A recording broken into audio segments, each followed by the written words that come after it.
Nós estamos terminando hoje uma série que a gente começou em agosto, uma série grande de 8 semanas, né? A gente costuma fazer de 4. Antigamente eu fazia série de 20 semanas, de 30, dependendo do assunto, dá para falar bastante. E a gente está hoje, pela graça de Deus, aterrissando aí nessa disposição, né, do que Jesus mais queria que a gente fizesse. Então, o nome da série, você tem acompanhado com a gente, o Evangelho e os Evangélicos. E desde a primeira semana, o que a gente quis colocar no seu coração, e hoje a gente conclui isso, pela graça de Deus, eu espero que seja muito vivo, muito prático para você, é que a igreja de Jesus, a igreja cristã, ou os evangélicos, na verdade, o cristianismo também tem os católicos e talvez tenha outros, mas a igreja cristã, e principalmente no Brasil, a igreja evangélica, ela tem uma fama. E não tem o menor problema ter uma fama, contanto que seja uma boa fama, né? Nós somos a igreja cristã da qual você faz parte. De uma forma geral, você é conhecido por alguma coisa. E se você olhar na palavra de Deus, Jesus queria que nós fôssemos conhecidos por algumas coisas. Queria que nós fôssemos famosos por algum aspecto. Mas talvez, e eu acho que é fácil chegar à conclusão de que a igreja não é famosa da maneira que Jesus queria que ela fosse. Nós somos conhecidos pelo mundo, né, de uma maneira diferente de como Jesus queria que nós fôssemos conhecidos. E a gente está tentando, pela graça de Deus, começar a ajustar isso.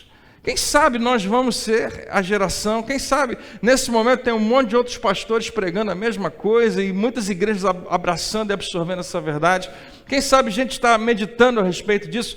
Quem sabe a gente vai ser essa geração que vai renovar esse pensamento, que vai trazer de volta essa ideia tão simples que Jesus lançou há 2000 anos atrás, num plano perfeito de Deus.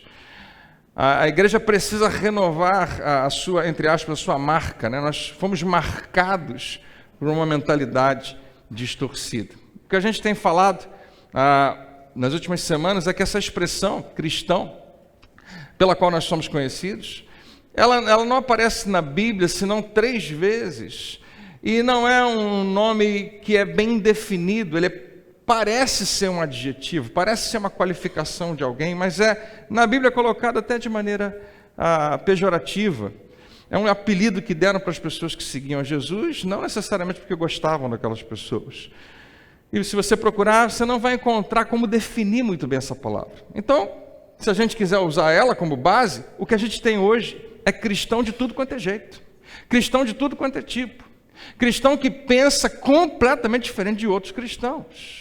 Dos dois lados de um debate, dos dois lados de uma posição política, dos dois lados de uma guerra, você vai encontrar cristãos. Cristãos contra cristãos é a coisa mais comum do mundo, porque justamente você pode ser cristão e pode ser qualquer outra coisa junto. E não tem problema, porque Jesus não nos qualificava como cristãos, ele não nos chamava, não chamava os seus seguidores de cristãos, chamava de outro nome. Mas, consequentemente, o cristianismo tem esse problema de identidade. Na primeira semana eu coloquei para você numa pesquisa, como é que a igreja é vista. Faça essa pesquisa hoje e algo muito parecido vai aparecer. A igreja é vista dessa maneira, que evangélicos são, para o mundo, são moralistas, preconceituosos e homofóbicos. Deixa eu parar aqui e dizer para você, essas 3 expressões têm todas elas uma ligação com os nossos relacionamentos. Tem tudo a ver com as pessoas com as quais a gente lida. Ninguém está falando aqui da nossa teologia, ninguém está falando aqui de como você ama ou não ama a Deus, está falando de como é que você trata as pessoas. Evangélicos são moralistas, preconceituosos e homofóbicos, que pensam que são os únicos que vão para o céu e curtem secretamente o fato, não contam para ninguém, mas gostam do fato de que todo mundo mais está indo para o inferno. E você diz, isso não sou eu, não é assim que eu me qualifico, eu não acredito que alguém pense assim a meu respeito, mas a igreja cristã acabou vendendo para o mundo essa ideia. Na segunda semana, a gente ouviu aquela famosa autora Anne Rice, que depois que teve uma experiência sensacional com Deus, teve uma experiência desastrada com a igreja, teve uma experiência muito ruim com os cristãos. E ela escreve da seguinte maneira, é simplesmente impossível para mim pertencer a esse grupo, e ela usa essa expressão, briguento, hostil, competitivo e merecidamente infame. O que ela estava querendo falar, e a gente traduziu isso, é que ela não tinha o menor problema, e pelo contrário, ela é apaixonada por Jesus, nunca mais ela iria voltar atrás, ela está com Deus e não abre, mas ela não quer mais fazer parte, ela não quer ser reconhecida como parte de um grupo assim. E quando eu falei isso, eu achei interessante, porque essa mensagem teve uma repercussão maior do que eu imaginava. Muitas pessoas que ouviram aquilo pela primeira vez disseram: finalmente alguém disse o que eu queria dizer. Finalmente alguém conseguiu entender como é que eu entendo a igreja. Finalmente alguém está traduzindo a minha experiência ruim com a igreja. Todos nós temos, né, um filho, um pai, uma mãe, um irmão, um cunhado que teve uma péssima experiência na igreja. Não tem nada contra Deus, não tem nada contra Jesus, mas tem uma crise, porque foram ofendidos, foram maltratados, foram colocados de lado, foram esquecidos. De alguma maneira, né, a igreja, os cristãos, não souberam, ou talvez não foram bem interpretados no seu relacionamento. E a gente descobre que o problema é que a gente adotou realmente o rótulo errado. Jesus não nos chamava de cristãos, Jesus chamava os seus seguidores de uma palavra muito mais desafiadora, a palavra discípulos. E Jesus define bem demais, não dá espaço para você buscar mais do que uma definição. Discípulo é muito bem definido, e Jesus não define a palavra discípulo pelo dicionário, ele não define ela teologicamente, ele não define discípulo filosoficamente, ele define na prática. O que um discípulo faz? E num dos seus últimos discursos, antes de morrer, ele reúne os seus discípulos e explica o que um discípulo faz. Ele fala: com isso, todos saberão que vocês são meus discípulos. Não com uma, duas, três, quatro, cinco, 10 coisas diferentes, com uma coisa apenas: se vocês se amarem uns aos outros.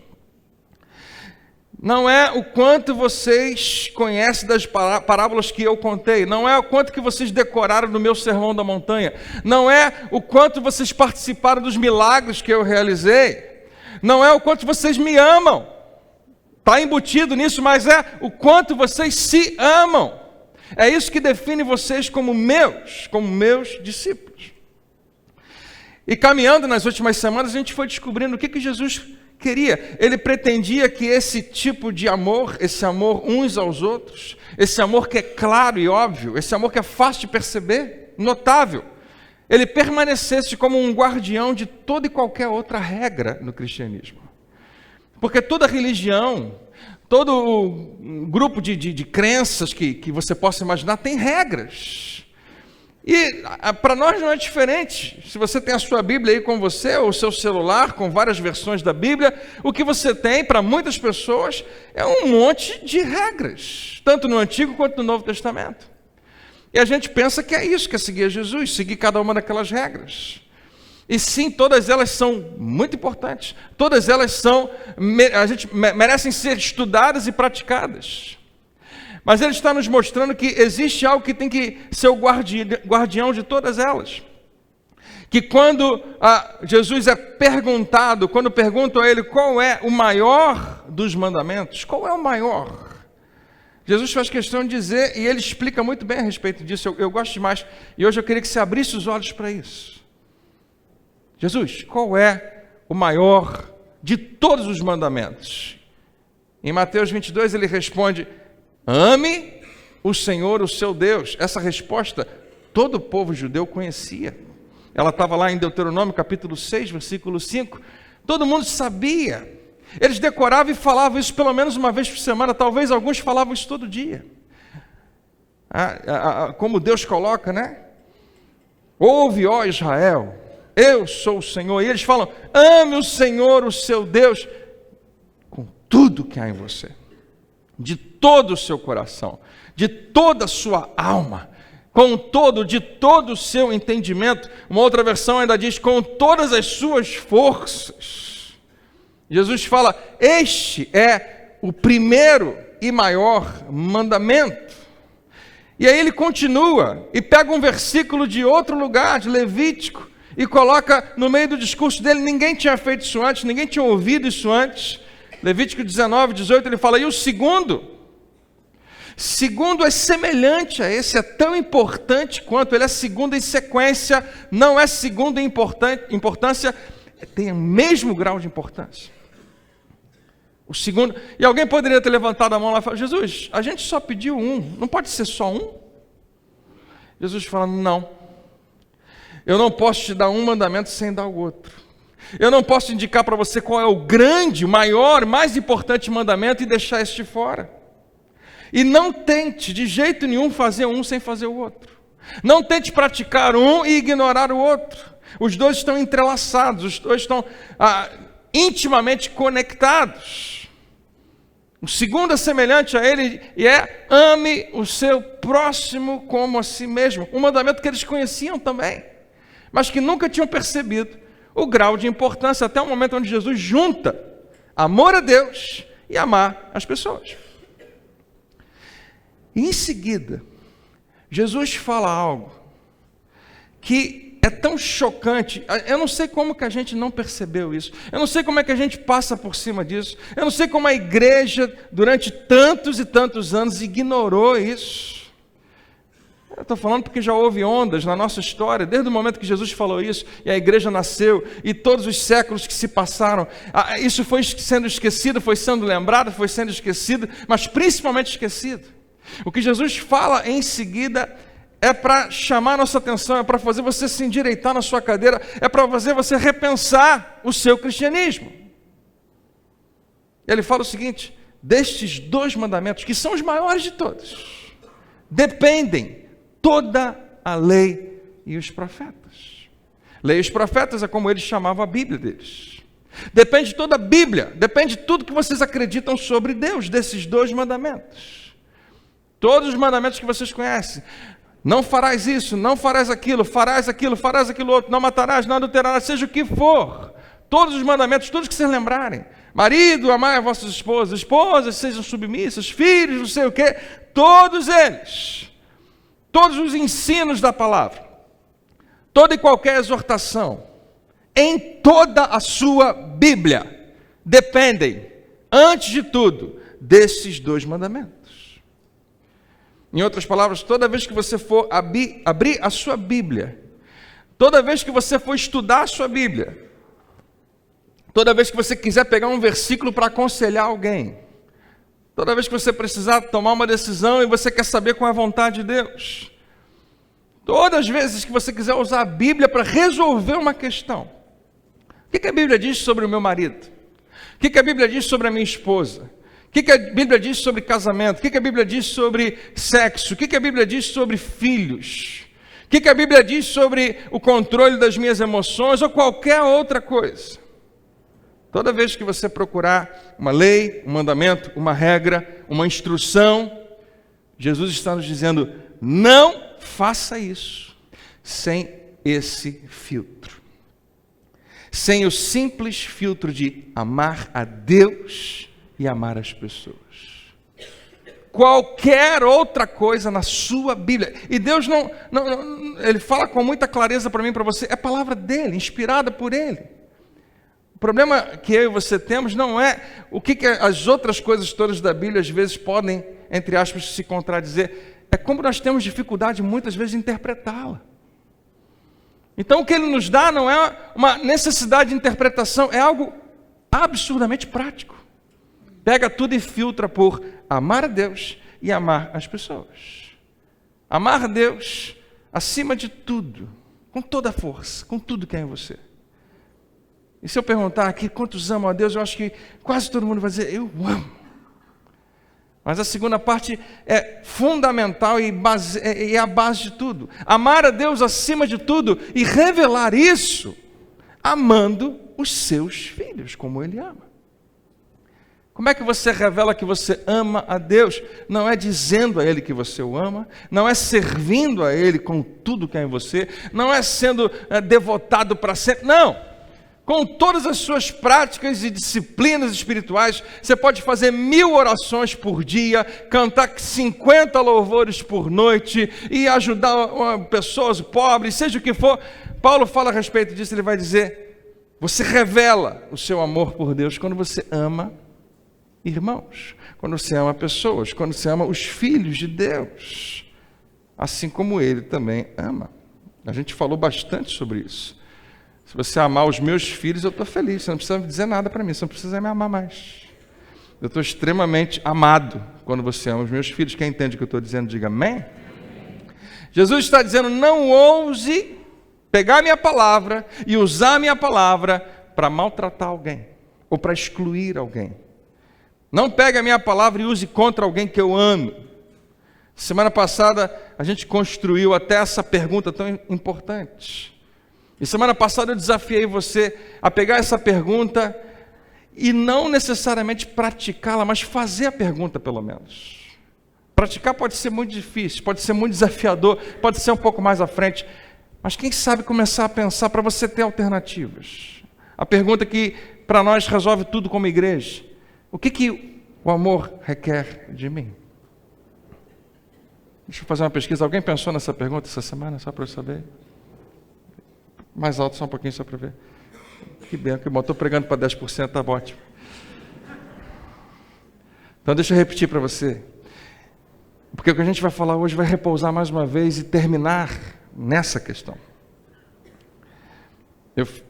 Eu fiz isso quase todo dia durante essa semana, porque, claro, quando você prega, o assunto está mais vivo do que nunca dentro de você.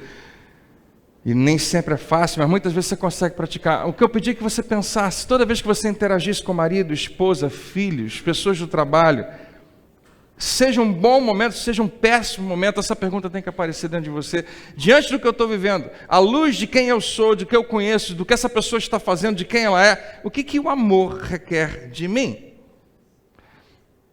Nossa vontade nunca é essa, tá? A sua vontade nunca é fazer essa pergunta, muito menos depois que responder, fazer o que o amor pede de você. A nossa vontade o tempo todo é mostrar para as outras pessoas como nós estamos certos.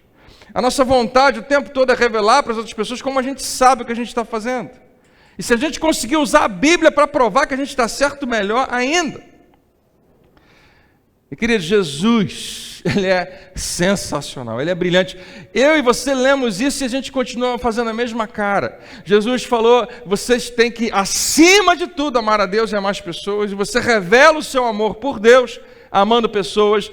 E a gente fica olhando, é legal, isso é bom. Mas o que Ele fala é tão profundo. Porque Ele vai no âmago do ser humano. De tudo que Ele poderia falar, porque Jesus falou muita coisa boa. Jesus tem frases sensacionais e impactantes. Jesus poderia ter dito: olha, e assim as pessoas conhecerão vocês como meus discípulos, se vocês, e pode preencher a lacuna como você quiser, qualquer coisa que Ele falasse ia ser fantástico. Mas Ele fala: se vocês amarem uns aos outros. Deixa eu traduzir da seguinte maneira: o que Jesus está falando é tão profundo, como Ele conhece o seu coração.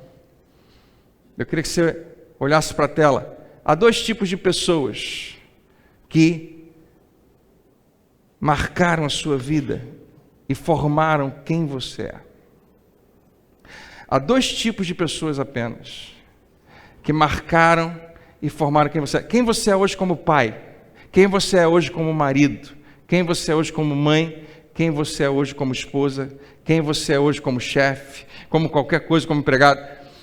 As pessoas que feriram você, que machucaram você, e as pessoas que amaram você. Essas duas classes de pessoas são as grandes responsáveis por quem você é hoje.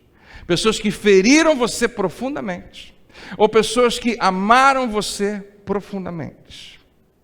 Todos nós temos os 2 tipos de pessoas na nossa história.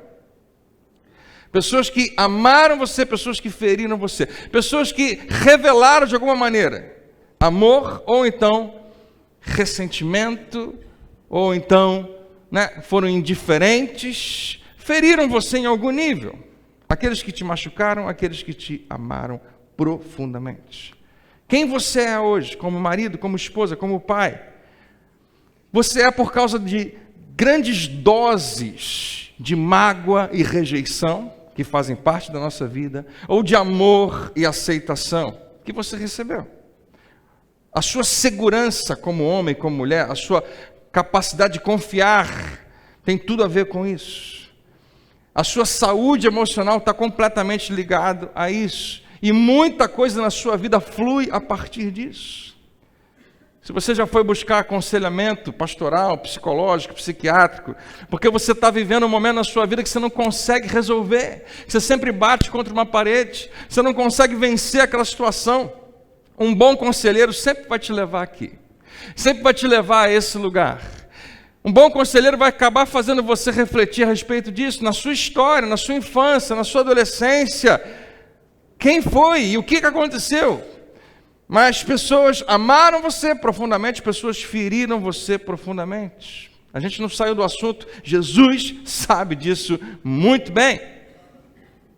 Quem está acordado, diga amém. Amém. Deixa eu te falar, eu não estou falando de pessoas que tinham uma boa conduta. Eu não estou falando de pessoas que iam à igreja frequentemente.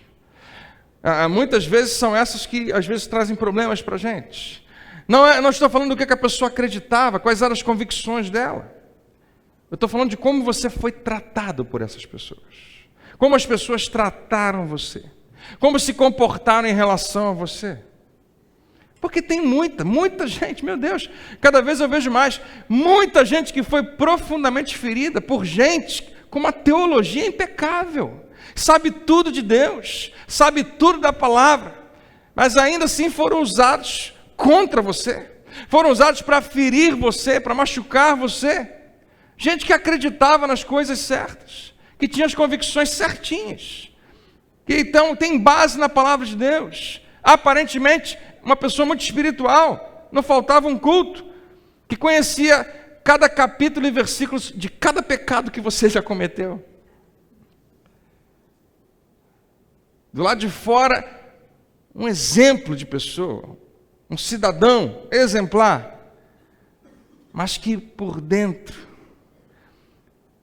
destruíram, roubaram a sua vida, prepararam você quando criança para uma vida adulta, dolorosa, difícil, porque marcaram com palavras, com atitudes, com coisas que fizeram contra você, que feriram você profundamente, e você se torna um adulto, e você percebe que porque você não sabe explicar, mas tem marcas em você que parece que você não caminha pela vida, parece que você manca pela vida, você está sempre precisando compensar. Alguns meses atrás eu encontrei uma tendinite, você já deve ter visto, de vez em quando eu estou mancando. A pessoa que manca, ela precisa compensar por um passo que ela não consegue dar direito. Não consegue andar propriamente. Viver assim é muito difícil. Viver mancando, viver sempre tentando fazer alguma coisa para compensar o ritmo que você não consegue ter na sua caminhada. O que aconteceu? Alguma coisa aconteceu.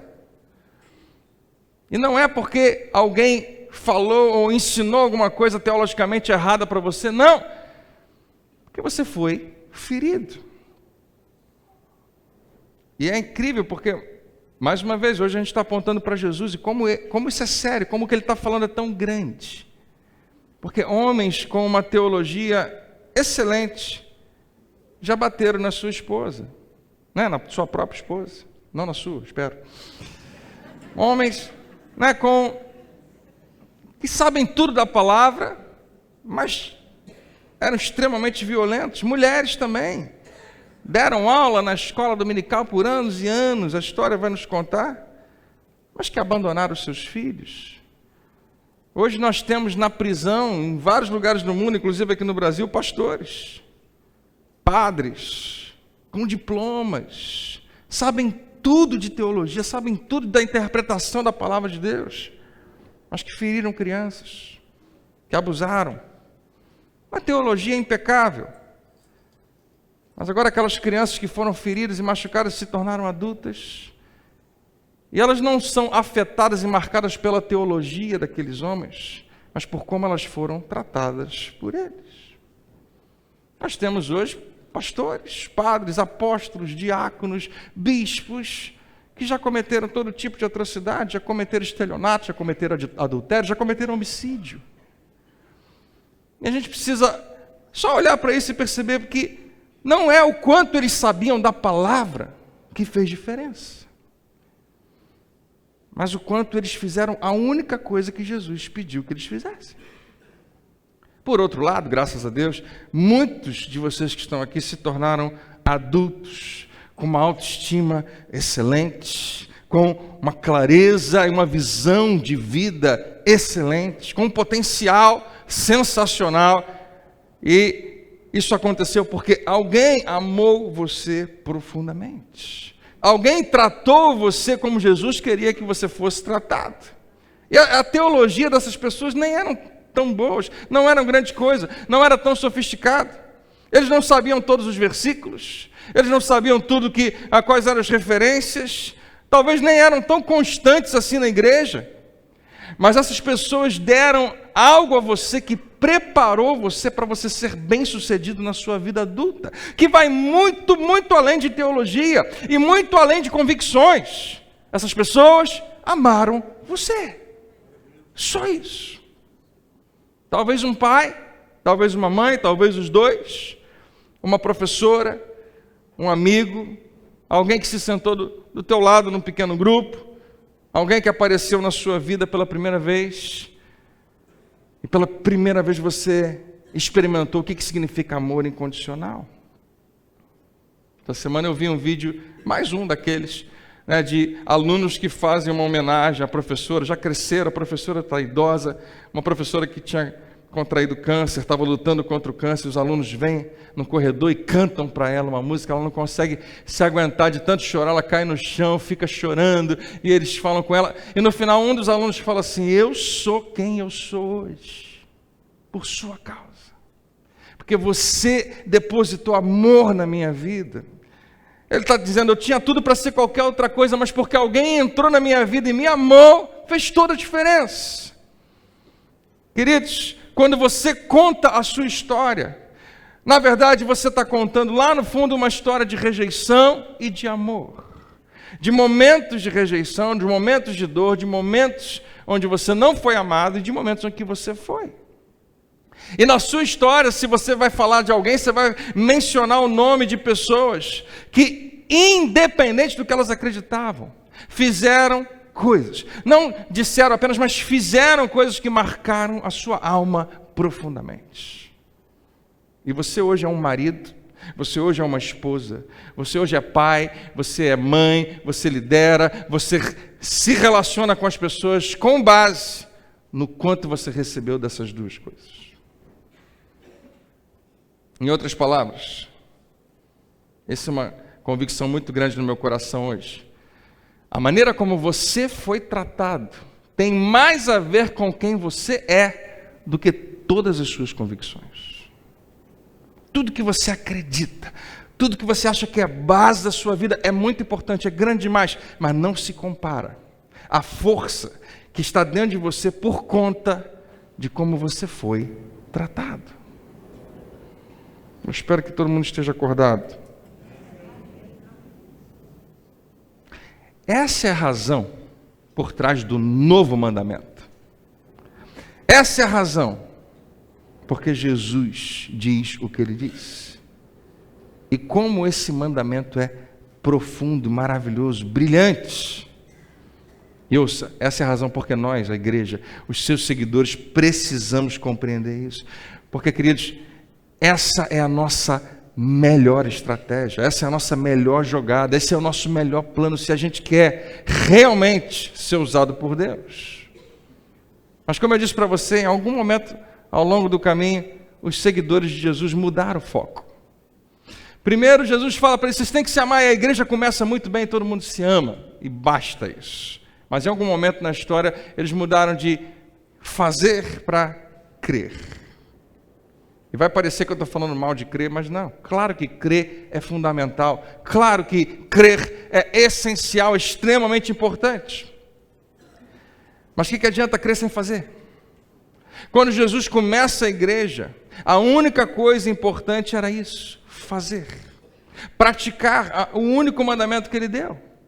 Qual era a única pergunta interessante que eles poderiam fazer? O que o amor requer de mim? Como eu posso amar? Como nós podemos amar uns aos outros? Fantástico. Mas com o tempo as coisas mudaram. Lembra que eu falei para você, algumas semanas atrás, chegou uma hora que a igreja assumiu o poder, que o imperador resolveu ser cristão também, e disse que todo mundo tinha que ser cristão. E hoje não é diferente. O cristão está em todas as esferas de influência, seja política, seja empresarial, seja governamental, seja o que você quiser. Legal, não tem problema em ter cristão em todas as esferas, mas é muito fácil a gente abandonar o principal por causa disso. E quando você, ao invés de usar a única coisa que Jesus pediu, que é amar, para usar qualquer outra coisa, nós perdemos a única capacidade que a gente tinha realmente de influenciar. Hoje o que mais interessa no cristianismo, na igreja, é no que você acredita, quais são as suas convicções. Por isso que tem hoje debate entre calvinistas e arminianos. Todo mundo quer saber quem está certo. Por isso que hoje tem pastores pregando a graça de Deus, e ao invés de só pregar a graça de Deus, eles preferem criticar os que não pregam a graça de Deus. Tem pastores que estão pregando contra os pastores que pregam um determinado assunto, ao invés de pregar simplesmente a verdade da palavra. Existe uma discussão de tudo quanto é jeito, porque é isso mesmo, Jesus sabia disso. Se você vai ficar tentando interpretar as outras coisas que ele falou, sem o filtro do amor, você só vai ter discussão. Não vai parar de ter discussão o tempo todo. Sempre tem uma briga acontecendo. E é tão mais simples. Se nós apenas fizéssemos o que Jesus fazia, ao invés de discutirmos sobre o que ele queria dizer, o mundo seria transformado. Completamente transformado. A nossa fama, a nossa reputação como seguidores de Jesus mudaria completamente. A influência da igreja seria outra. Mas cá entre nós, ter convicções, ter crenças, é a coisa mais fácil do mundo. Não requer quase nada de você. Se você só quiser acreditar num princípio, numa teologia, numa verdade, é fácil demais. Muito fácil. Agora, amor, na prática, pode requerer uma mudança radical em como você vê a vida, em como você lida no seu dia a dia com as pessoas. O que Jesus não disse? Jesus não disse, um novo mandamento ou um novo comando lhes dou, creiam corretamente, tenham uma teologia bem ajustada, bem acurada, impecável. Não foi isso que ele disse. Ele não disse para você pegar tudo que você acredita e jogar nas pessoas. Eu acredito nisso por causa disso, daquilo outro, eu tenho base, seja o que for. Ele não pediu para você discutir com ninguém. Como seria sensacional se a igreja entendesse isso. Que o seu amigo espírita não precisa que você dê uma lição a ele. Não precisa que você ensine a ele a palavra de Deus. Não precisa que você mostre como ele está errado e você está certo. Como seria sensacional se a igreja entendesse isso, que o seu amigo adventista, ou testemunho de Jeová, ou macumbeiro, ou qualquer outra religião, que nós respeitamos cada uma delas, eles não precisam que você mostre para eles onde que alguém está certo, onde que alguém está errado. Jesus não está pedindo isso da gente. Ele não disse, assim todos saberão que vocês são meus discípulos, se vocês crerem corretamente. Não foi isso que ele disse. E hoje é incrível a quantidade de tempo gasto, de energia gasta, de dinheiro gasto, de publicações de gente que prefere discutir sobre o que Jesus queria dizer, quando ele disse alguma coisa. No início da igreja não era assim. A igreja do primeiro século nem tinha um Novo Testamento para discutir a respeito. Era simples demais. Era só amem uns aos outros. E uma constante volta, um constante retorno à mesma pergunta: o que o amor requer de mim? E é brilhante. Porque Jesus conhece o coração do homem. Jesus interage com as pessoas com base na história delas. Olha que fantástico isso. Se Jesus for tratar comigo, ele vai tratar diferente com você. Porque cada um de nós tem uma história diferente. Cada um de nós tem uma bagagem diferente. Você vê isso. E já aconteceu com você. Quantos aqui, você já conheceu alguém extremamente irritante? Quem já conheceu alguém extremamente irritante? Quem está sentado lá? Não precisa falar. Você já conheceu alguém que você julga que faz, meu Deus, essa pessoa faz tudo errado? Pessoas difíceis, complicadas. E você se pergunta, por que ele é assim? Por que ela faz isso? Eu não entendo como alguém pode ser assim. E aí um dia chega e você conhece a história toda daquela pessoa. Você conhece um pouco da história dela, da infância, das coisas que aconteceram.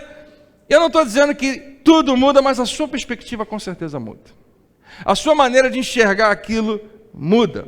Você tem uma nova visão, uma nova perspectiva. Quantas vezes a gente já lidou com pessoas e a gente não entendeu, e o tempo passou, a gente começou a entender, porque a gente viu que a história dela não deu muita chance de ser diferente, assim como você também. Alguns de nós são extremamente privilegiados pela formação, pelo que nós recebemos dos nossos pais, outros não. Agora imagina Jesus, que sentava com alguém e sabia exatamente quais eram as intenções do coração, sabia exatamente qual era a motivação de estar ali, sabia exatamente o potencial que a gente não conseguia enxergar, mas ele conseguia. Todas as vezes que Jesus interagia com uma pessoa, ele fazia com base na história daquela pessoa. E ele respondia a essa pergunta em cada interação. Nesse caso, com base em quem essa pessoa é, o que o amor requer de mim? Porque pode ser diferente de pessoa para pessoa. Você sabe por quê? E você vai ver na Bíblia, Jesus não tratava todo mundo do mesmo jeito. A gente fala de igualdade, né, como se fosse algo que precisasse acontecer para o reino de Deus ser estabelecido. É uma outra igualdade. O amor dele é um só, mas ele revela esse amor de maneiras diferentes. Às vezes ele parece exigente, às vezes ele parece tão paciente. Por que ele faz isso? Porque ele conhece a sua história. Um dia Jesus encontra um cara extremamente rico e fala que só tem um jeito para você, você tem que vender tudo que você tem. Passa uma semana, ele encontra um outro cara muito rico e fala, cara, você está muito bem. Hoje houve salvação nesse lugar. E alguém do lado de fora poderia perguntar, Jesus, ué, que negócio é esse? Por que você não mandou esse cara também vender tudo que ele tem? E dar para os pobres e seguir você? E a resposta é simples, porque são duas pessoas diferentes, com histórias diferentes, com corações diferentes. Jesus não tinha uma lista de versículos que andava com ele e ele interrogava todo mundo com base naquilo. Mas ele se pergunta, diante da história dessa pessoa, diante de quem ela é e diante de quem eu sou, diante da motivação no coração dela, o que o amor requer de mim nesse momento? Igreja, imagine se a gente parasse tudo e fizesse só isso. O mundo todo seria totalmente diferente. Porque, ouça, se você quiser marcar a vida de alguém eternamente, você só tem duas opções. Se você quer ver alguém mudar, quantos querem ver alguém mudar? Né? Se você quiser influenciar o futuro de alguém, você só tem praticamente duas opções. Ou você pode feri-la profundamente, ou você pode amá-la profundamente. Aí você consegue marcar a vida dela para sempre. E a questão não é o que você acredita. A questão não é o quanto da Bíblia você conhece. A questão é como você trata as pessoas. Eu já respondi essa pergunta para dezenas de pessoas. Pastor, o que eu falo? O que eu faço com esse meu filho assim, assim, assim, assado? Porque essa pessoa está me pedindo, às vezes, me dá um versículo. Né? Me dá uma palavra que eu possa usar para acertar o garoto, para meu marido se firmar. O que eu faço? E elas ficam frustradas porque eu falo, eu acho que você tem que amar. Eu acho que a única coisa que você pode fazer, que você consegue fazer, que está ao teu alcance, é amar essa pessoa e orar por ela. Por que você não deixa Deus fazer o que Ele sabe fazer tão bem? Jesus diz que assim nós seremos reconhecidos como seus discípulos, pela maneira como nós tratamos uns aos outros. Então, antes de você voltar para casa, eu queria deixar só 3 afirmações. Porque eu queria levar essa pergunta para o próximo nível, porque ela é muito teórica. Mas como eu disse para você semana passada, hoje é dia de você praticar. O que o amor requer de mim? O amor exige que você... Eu vou colocar logo as 3 aqui no telão para você ver. O amor exige que você faça 3 coisas. Não faça nada que possa ferir a si mesmo. Não faça nada que possa ferir aos outros. E não seja dominado por coisa alguma. Não faça nada que possa ferir a si mesmo. Quando sabe que você pertence a Deus, diga amém. A Bíblia diz, quando Paulo escreve para a igreja, ele fala assim: vocês foram comprados por um preço muito alto e vocês não são de vocês mesmos. Você pode dizer: ah, não, eu não pertenço a ninguém. Não interessa se você não acredita, que você acreditar. A Bíblia diz que você pertence. Sabe o que o amor requer de você? Que você jamais tome uma decisão moral, que você jamais tome uma decisão sexual, que você jamais tome uma decisão ética, que você jamais tome uma decisão relacional, que você jamais tome uma decisão profissional ou financeira, que vai acabar ferindo você mesmo, que vai acabar trazendo problema ou machucando a sua própria vida. Porque a gente acha que não sou eu mesmo, ninguém tem a ver com isso. Não existe isso. Quando você machuca a si mesmo, você está machucando alguém que o seu Pai Celestial ama muito. Quando você fere a si mesmo, você está ferindo alguém que Ele ama muito. Você sabe o que eu estou falando? Se você é pai ou mãe, os meus filhos, eles não conseguem machucar a si mesmos sem me machucarem. Não, pai, não tem nada a ver com você, eu estou fazendo comigo. Não. Quando você fere a si mesmo, eu também sou ferido. E a Rafaela também. É impossível, por quê? Porque nós os amamos. É impossível a gente ficar de fora disso. Quando você fere a si mesmo, você também fere as pessoas que amam você. O pai ama você e tem um monte de outras pessoas que amam você. Então o que o amor requer de você? Que você cuide de si mesmo, porque Ele quer que você cuide de outras pessoas também.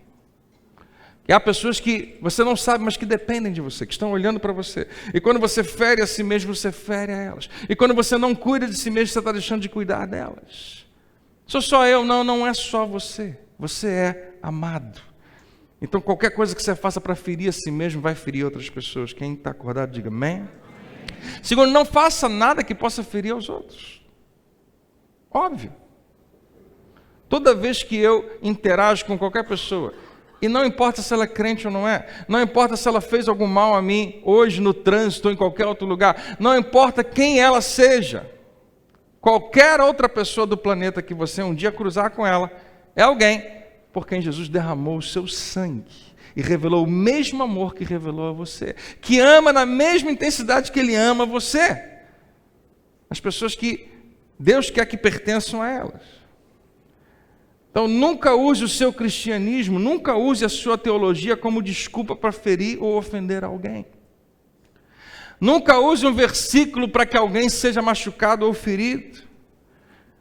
Você jamais deve perseguir alguém, você jamais deve mentir para alguém, você jamais deve enganar, você jamais deve fazer fofoca, você jamais deve pressionar alguém. Você jamais deve trair alguém, ou tentar alguém, ou qualquer outra coisa semelhante a qualquer pessoa. Pastor, então, a maneira como eu amo as pessoas é só fazendo o que é bom a elas e nunca falando a verdade. Não. Amar as pessoas, muitas vezes existe confronto, existe confissão. Claro. Eu não estou dizendo para você ignorar. Se alguém faz parte do seu ciclo, se alguém tem algum tipo de liberdade com você, e você vê que ela está fazendo algo errado e não confronta, você não ama. Quando você ignora, você não está nem aí, você está sendo indiferente, e a pessoa, você está vendo que ela está caminhando para cair no abismo ali na frente, você não impede. Não, amor tem a ver com isso também. Confissão e confronto são expressões de amor. A gente pode usar uma lâmina de várias maneiras. Eu queria sugerir que nos seus relacionamentos você tivesse um bisturi, não uma faca. Uma faca para ferir, mas o bisturi pode ser para curar, para sarar.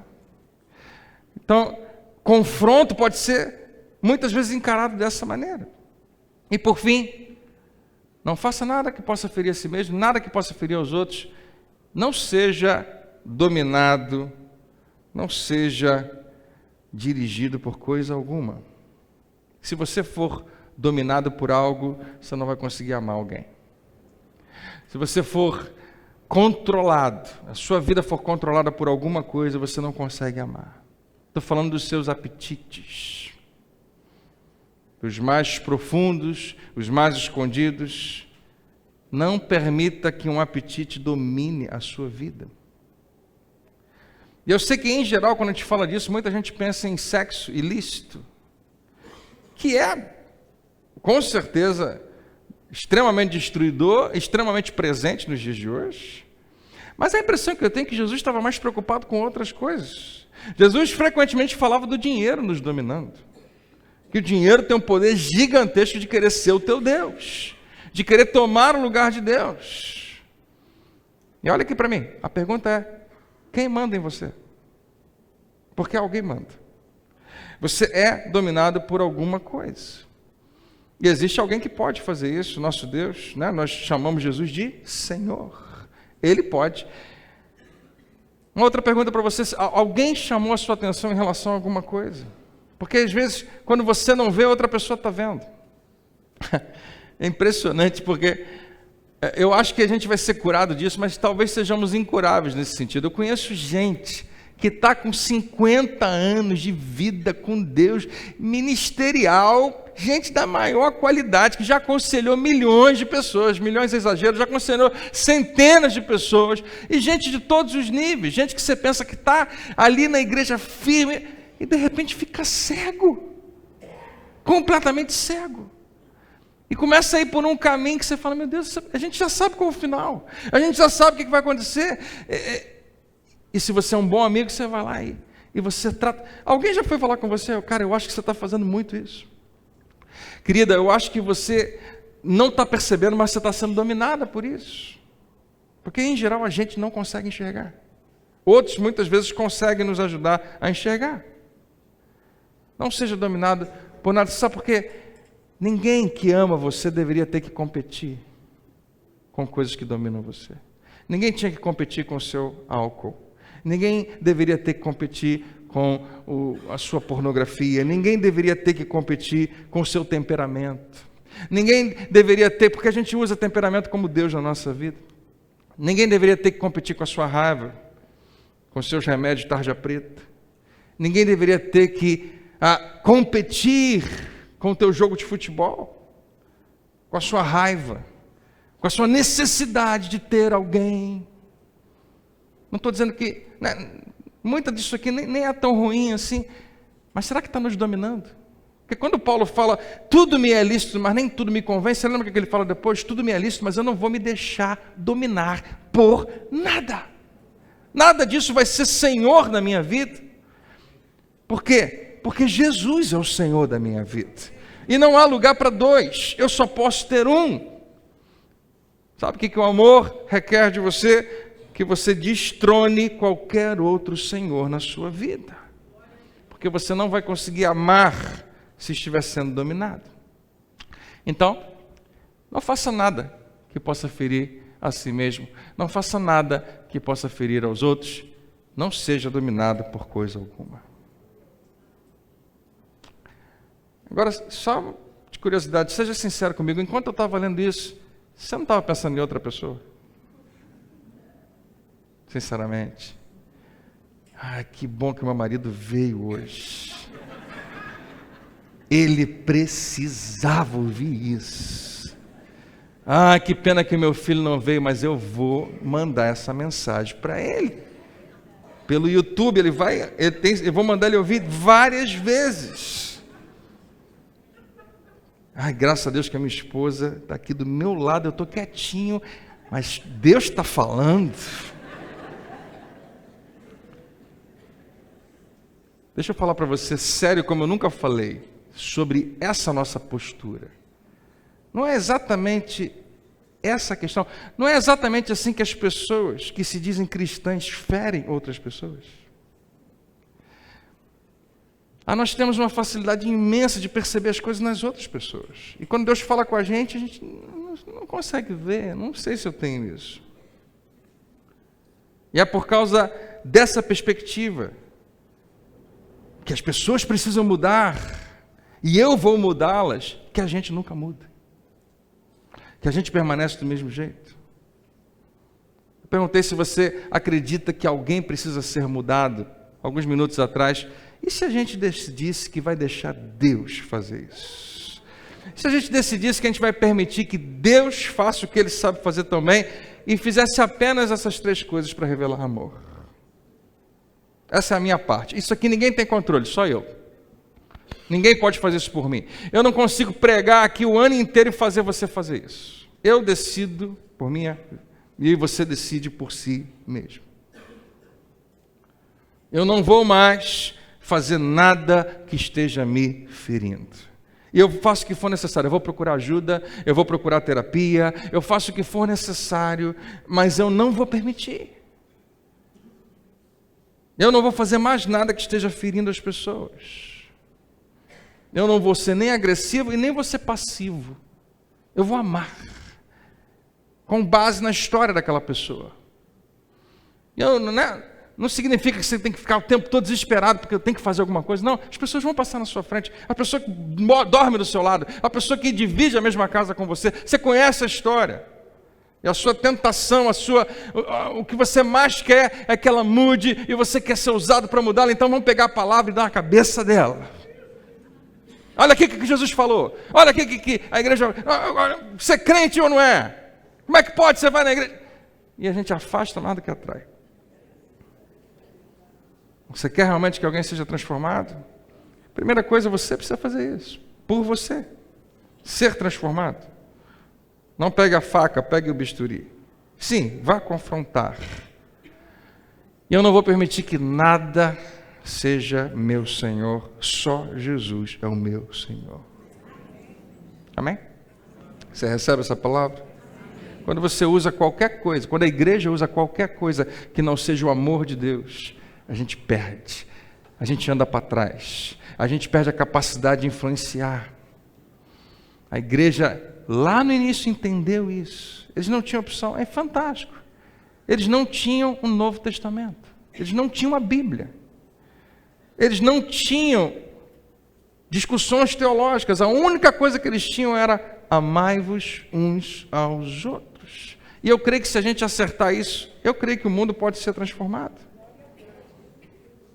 Porque é uma igreja sem nenhum poder, sem nenhuma influência, sem nenhuma escritura, sem nenhum poder político, sem nenhum candidato, sem nenhum deputado, sem nenhum senador. A única coisa que tinham era amar uns aos outros, transformar o mundo naquele tempo. E se a gente começar a fazer isso de novo, as pessoas... Gente, eu estou falando isso, você não faz ideia de como eu estou feliz. Quantas pessoas, quantos testemunhos eu tenho ouvido? De pessoas que têm recebido de você.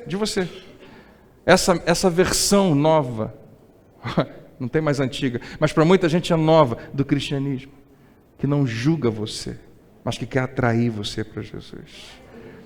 Que eu não estou preocupado com como é que você viveu, como é que você vive, como é que você vai viver. Eu quero saber se você está ouvindo a palavra dele, sendo abençoado por ele. Eu e você queremos os pecadores dentro da igreja. Eu espero que você queira, porque quando eu pergunto isso, quantos querem os pecadores dentro da igreja? Todo mundo, aleluia, amém, mas quando eles entram, você sai. Você pensa, não, esse pessoal não dá não vou ficar, é muito difícil. E eu espero que Deus esteja transformando isso na gente, porque se a gente quiser ser realmente uma igreja que causa algum impacto e influência na vida das pessoas e elas são transformadas, a gente abandona toda essa teologia e a gente abraça o único mandamento de Jesus. Pastor, a gente esquece as outras coisas? Não, você pode ter certeza que consequentemente elas vão acontecer. Pessoas que são atraídas por Jesus naturalmente são transformadas. E não é você que transforma elas, é Jesus que transforma elas. E as pessoas podem se encontrar com Ele, e elas vão até se sentir culpadas, mas não vão se sentir condenadas por mim e por você. Elas vão perceber que precisam mudar, não é porque eu estou mandando, mas é porque Deus está promovendo algo no coração delas. Glória a Deus, e quem sabe nós vamos ser a geração que reafirma a única coisa que Jesus pede. A única coisa que Ele diz, com isso todos saberão que vocês são meus discípulos, se vocês amarem uns aos outros. E que alguém diga amém. Vamos ficar de pé, vamos orar juntos. Deus é bom.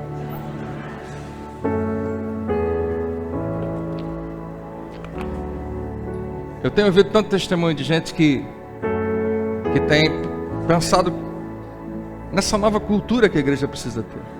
Tanto pessoas que já estão na igreja, que estão dizendo, pastor, isso é bom. Pessoas que criticam e vão dizer, não, eu acho que o senhor está pegando muito leve, amor é muito pouco. Você tem que falar isso com Jesus. Que a gente às vezes acha que amar é uma coisa tão sentimental. Jesus deixa tão claro que não é. A maneira como ele revela amor não tem nada a ver com sentimento. O sentimento vem junto, mas não é a base. Que aí principalmente nós homens, mulheres também, mas homens principalmente, ficam pensando que está faltando alguma coisa. Experimente amar como ele amou. Ter a coragem de amar como ele amou. Perceba qual transformador e revolucionário isso pode ser. Vamos orar.